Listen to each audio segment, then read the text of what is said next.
The history of India is filled with incredible stories of thriving civilizations, religions, and cultures.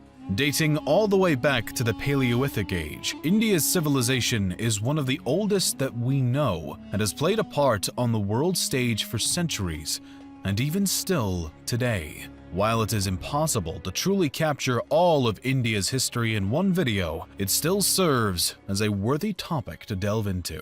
Evidence of cave paintings and stone tools have revealed that the first signs of human activity in India can be traced back to somewhere between 400,000 and 200,000 BC. Details concerning the civilizations inhabiting the region back that long ago do not exist, but we do know that one of the first sophisticated societies to walk the lands of India was the Harappan people, who likely existed throughout the first few thousand years BC. Positioned along the Indus River, the Harappan people had their own writing system, advanced social and economic system, and impressive urban cities and architecture. It is unknown why this civilization collapsed around 1500 BC, but some attribute their demise to the common floods and other natural disasters in the region, or potentially invaders from Western and Central Asia. The next known civilization to leave a mark on Indian history books was the Vedic Aryans. These people were initially migrants who spoke an early form of Sanskrit and were determined to stay true to their own tribal identity. The name they've been given, the Vedic people, comes from 4 sacred texts, or Vedas, that have presented researchers with a glimpse into the civilization's lives and beliefs. These Vedas are often considered to be the oldest Hindu scripts, and the Vedic civilization is believed to have spread their culture across a large portion of India by roughly 1000 BC. With them, the Vedic Aryans brought their philosophical beliefs. These ideas represent a theory that happiness and salvation come from a person's morals and ethics, and one's path should be based upon their place in life, but should always be righteous and good. The Vedic Aryans also shared their societal system as they extended their reach. This system was made up originally of 3 tiers: Brahmin, or priest, Kshatriya, or warrior, and Vaishya, or commoner.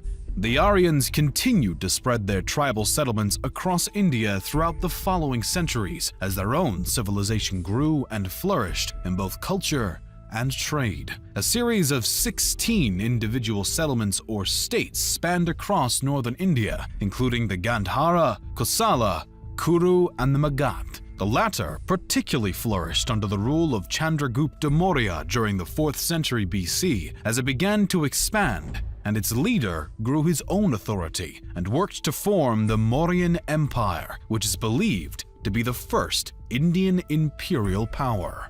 The Mauryan Empire established its capital in Pataliputra near modern-day Patna and constructed extraordinary temples, libraries, palaces, and even a university. The empire's trade success was impressive, and it maintained a remarkable governmental system and strong army. By the time of the 3rd emperor, the grandson of Chandragupta, a stance of non-violence was taken after a bloody struggle against the kingdom of Kalinga due to the emperor's new Buddhist beliefs. Siddhartha Gautama, the Buddha, had been born in 560 BC, and by the reign of Emperor Ashoka, the religious system he had founded was becoming more and more prevalent throughout India. Potentially due to their unwillingness to participate in conflict though, the Mauryan Empire eventually dissolved in the 2nd century BC after the last line of the Maurya line, Brihadratha, was murdered by his commander-in-chief, who would later found the Shunga dynasty in 185 BC. Despite the fact that Brihadratha's assassin Pushyamitra was rumored to have persecuted Buddhists, it appeared that Buddhism faced no decline concurrent with his rise to power. During Pushyamitra's reign, his kingdom maintained authority over a series of provinces as he stood his ground against other powers attempting to expand their territory towards his own. After the monarch's death, though, his dynasty seemed to have fallen in terms of importance. The dynasty is not known to have done anything notably relevant, and their control was short-lived. A variety of settlements and invading powers controlled India at this time, one being the Kushana kingdom, known for their significant trade involvement with Chinese, Persian, and Roman empires along the Silk Road. One Kushana ruler, Kanishka, in the 1st century AD, also converted to Buddhism and helps to further the religion throughout the region. In 75 AD, the Kushana kingdom marked a new era, the Shaka era. A bit of distance from the Kushanas in the south, a handful of other powers rose, fell, and fought for supremacy amongst each other. The kingdoms of Satavahana, Chera, Chola, and Pandya were some of the major authorities in the south during this time and through the Classical Age. The Gupta Empire became the face of northern India during the Classical Age, and the majority of the region was united under their authority during what is often described as northern India's Golden Age. The reign of the Gupta Empire is regarded as a time of law and order, as well as cultural flourishing. The rulers of the empire were no strangers to military expedition, but aimed to expand their territory through peaceful means, such as martial alliances, no less than through military action. Though the Gupta Empire had extensive success over centuries, they eventually reached a point of decline between the 5th and 6th centuries as invading Huns from Central Asia began to annex and take over the formerly dominant empire's land. As the religions of Buddhism and what later became Hinduism thrived, local and trespassing authorities continued to fight for territory and dominion over the following centuries. The next major shakeup of the Indian civilization came with the arrival of Islam. Muslim invaders began to send missions to India the century after the death of the Prophet Muhammad. A series of Muslim sultans began to lead expeditions into India, claiming places such as Sindh, Multan, and Somnath. These incursions brought the defeat of native kingdoms and the destruction of Hindu temples along the way. The Rajputs stood as one of the most determined defenders against Sultan invaders, but they were ultimately defeated in 1192 by Muhammad Ghori and his forces. As Islam began to work its way into India, other previously principal religions, such as Buddhism, began to decline.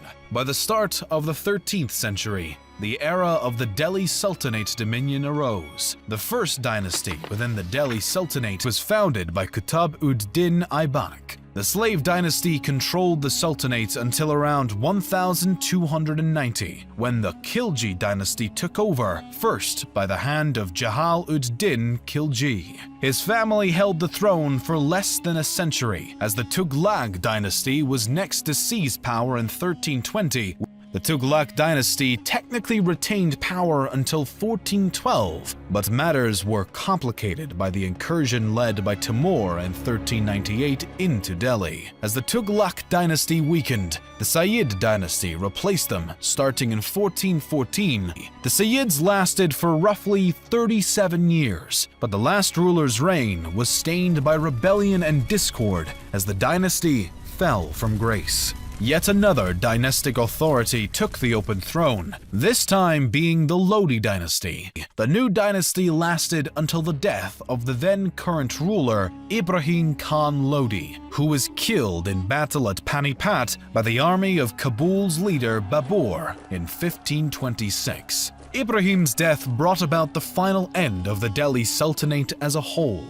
Now free of competition from the Lodi dynasty, Babur established the Mughal dynasty, which would end up becoming one of the greatest throughout history. The original Turkic-Mongol imperial power ruled a vast majority of India for over 2 centuries and brought about significant cultural growth and architectural achievements, including the Great Taj Mahal. Despite their immense success, the Mughal Empire began its decline around the start of the 18th century, as revolt after revolt began to shake the foundations of the widespread power, alongside threats from the Marathas and the British. The British East India Company had actually already been in the region for some time, but the situation with the British started to escalate not long after the Mughals fell. By 1857, India displayed increasing control by the East India Company, and the locals were having none of it. What began as a simple revolt by Indian soldiers in Meerut quickly blew up into a widespread rebellion and became known as the Indian Mutiny of 1857. This rebellion later would be called the First War of Indian Independence, and even though the British were able to quell the revolt after a matter of months, it inevitably had lasting impacts.